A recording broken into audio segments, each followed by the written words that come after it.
আসসালামু আলাইকুম। সবাই কেমন আছেন? আল্লাহর রহমতে আমরা আলহামদুলিল্লাহ ভালো আছি। আশা করি আপনারা সবাই ভালো আছেন। আর এই তো আরও একটি দিনের ব্লগ শুরু করে দিয়েছি। আর আজকে সকাল সকাল ঘুম থেকে উঠেই একদম বিছানা খাতা আগেই গুছিয়ে নিয়েছি। আর এই বিছানার চাদরটা কিন্তু অনেক বেশি কোয়ালিটিফুল। আর এই পর্যন্ত আমি অনেক দিন বিছিয়েছি আর এটা ধুয়েছিও, একটু রং যায়নি।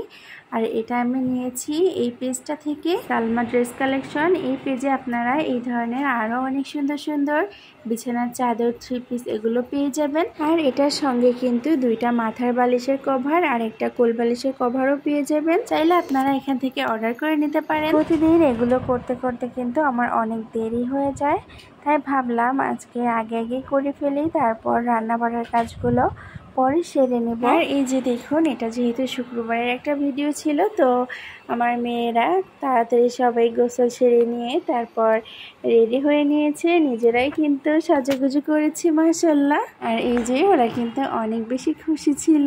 ওরা শুধু শুক্রবার না, অন্য যে কোনো দিনেও ওরা অনেক বেশি সাজুগুজু করে ফিটফাট থাকতে চায়, পছন্দ করে নতুন নতুন ড্রেস পরতে।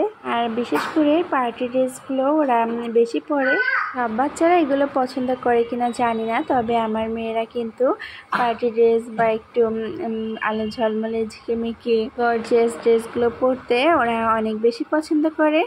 আমি তো রান্নাঘরে কাজেই ব্যস্ত ছিলাম। আর 2 বোন মাশাআল্লাহ একা একাই রেডি হয়েছে। আমার মেয়েটা একা একা হিজাবও বেঁধেছে ওড়নাটা দিয়ে। আর এই যে দুজনকে অনেক জোর জবরদস্তি করে একটু একসাথে দাঁড় করিয়েছি।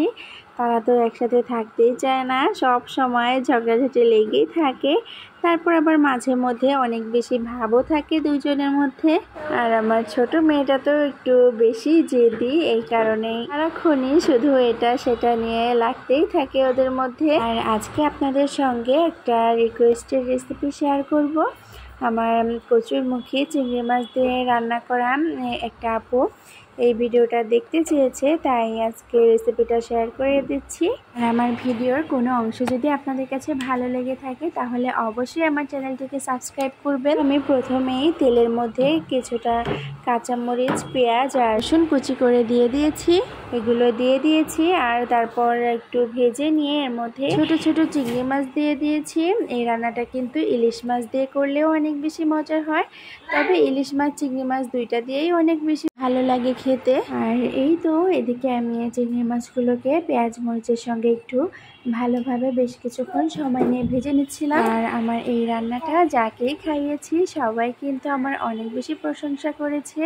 আর কচুরমুখী আমারও অনেক পছন্দের, তাই প্রায় সময় এভাবে রান্না করা হয়। তো এই যে সামান্য একটু পানি দিয়ে এর মধ্যে আমি কিছুটা পরিমাণে হলুদের গুঁড়া, মরিচের গুঁড়া আর পরিমাণ মতো লবণ আর একটু ধনিয়ার গুঁড়াও দিয়ে দিয়েছি। এরপর এটাকে বেশ কিছুক্ষণ সময় নিয়ে আমি ভালোভাবে কষিয়ে নিব, যেন মশলাটা খুব ভালোভাবে ভাজা হয়ে যায় আর মশলার কাঁচা গন্ধটা চলে যায়। আর যখন একদম তেলটা উপরে উঠে আসবে তখন আমি এর মধ্যে কেটে রাখা কচুরমুখীগুলো দিয়ে দিব। আমি কিন্তু এই কচুরমুখীগুলো কোনো সিদ্ধ করে নিইনি, একদম কাঁচা অবস্থাতেই দিয়ে দিয়েছি। এটাকে খুব ভালোভাবে একদম ভাজা ভাজা করে আমি কষিয়ে নেব। এতে করে কিন্তু কচুরমুখী থেকে একটুও গলা চুলকাবে না। সিদ্ধ করে নিলে ঝোলটা অনেক বেশি ঘন হয়ে যায়, তাই আমি এভাবে কাঁচা অবস্থাতেই দিয়ে থাকি। আর আজকে আমি কচুরমুখীর সঙ্গে কোনো আলু দেইনি, তবে মাঝে মধ্যে আমি আলুও দেই, আপনারাও চাইলে দিতে পারেন। আর সেটাও কিন্তু খেতে অনেক বেশি মজাদার হয়। তো এই তো বেশ কিছুক্ষণ সময় হাতে নিয়ে আমি কচুরমুখীটাকে খুব ভালোভাবে কষিয়ে নিয়েছি মশলার সঙ্গে। আর এরপর পরিমাণ মতো পানি দিয়ে দিচ্ছি, ঝোলের পানিটা। আর তারপর একটু ভালোভাবে নেড়ে চেড়ে দিয়েছি। এখন আমি একটা ঢাকনা দিয়ে ঢেকে দিব এটাকে একদম সিদ্ধ হয়ে ঝোলটা টেনে হয়ে যাওয়া পর্যন্ত। আর এর ফাঁকে আমি দু একবার নেড়ে দিয়েছিলাম। তারপর তো আমার রান্নাটা প্রায় হয়ে গিয়েছে। আর আমি একটু জিরার গুঁড়া দিয়ে দিয়েছি, একটু লবণটাও চেক করে নিচ্ছিলাম ঠিক আছে কিনা। আর তারপরে তো চুলাটা অফ করে দিয়েছি। আর দেখুন মাশাআল্লাহ দেখতেও কিন্তু খুব সুন্দর হয়েছে, খেতেও মাশাআল্লাহ অনেক মজা হয়েছিল।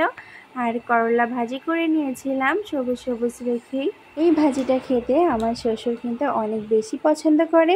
আজ এ পর্যন্তই, সবাই ভালো থাকবেন, সুস্থ থাকবেন, আল্লাহ হাফিজ।